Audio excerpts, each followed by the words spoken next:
Haunted Empire presents Unlocking the Secrets of the Mission Inn in Riverside, California.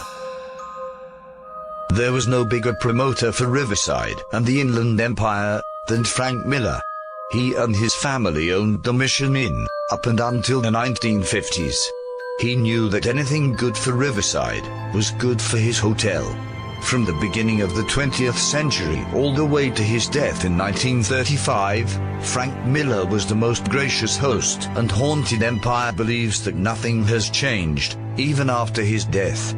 For well over a century, the Mission Inn has been tending to its guests. During good times and bad, when the world has had its ups and downs. We live and we die, and though people come, they don't always go. The Mission Inn seems to have more ghosts than guests. Let me tell you what we know. After checking into your room, may we suggest that you wander the halls of this historic hotel. But let us warn you that the people that pass you by may not always be alive.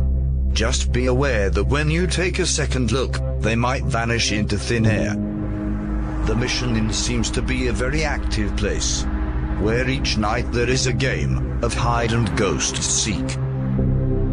This incident has happened on more than one occasion, and the bell captains and desk clerks have told us about newlyweds checking out in the middle of the night, without explanation or prior notice. Even though the honeymoon suite is one of the best rooms in the hotel, it does have what they call some extra baggage. A young couple told us there is a chair in their room that rocks back and forth on its own, and it won't stop.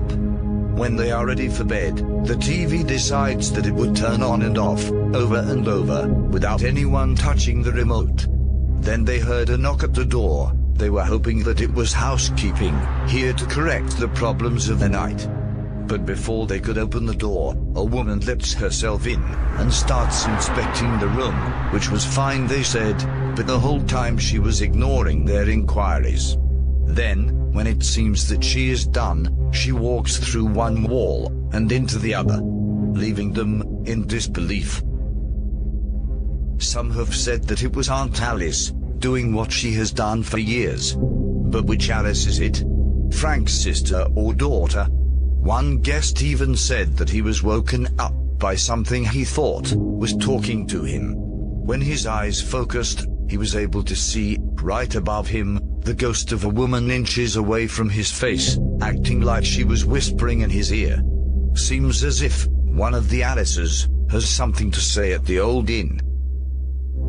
It was time to go home for 3 Mission Inn employees. They decided to leave through a different section of the hotel that night. Walking and talking, they entered the music room at about 3 in the morning, and the piano began to play on its own. The room was empty and there was no one around. Then suddenly, a black shadow darted across the wall. Looking at each other in disbelief, the 3 friends shrugged it off to being tired. Then the piano started playing again, sending the 3 frightened women speeding through the air and out the door. In just a short amount of time, we were able to find more and more instances of paranormal activity than we could have ever imagined. This is why we believe that the Mission Inn is the most haunted location in the Inland Empire. Make sure you look for the next episode in the coming weeks about the Mission Inn in Riverside, California.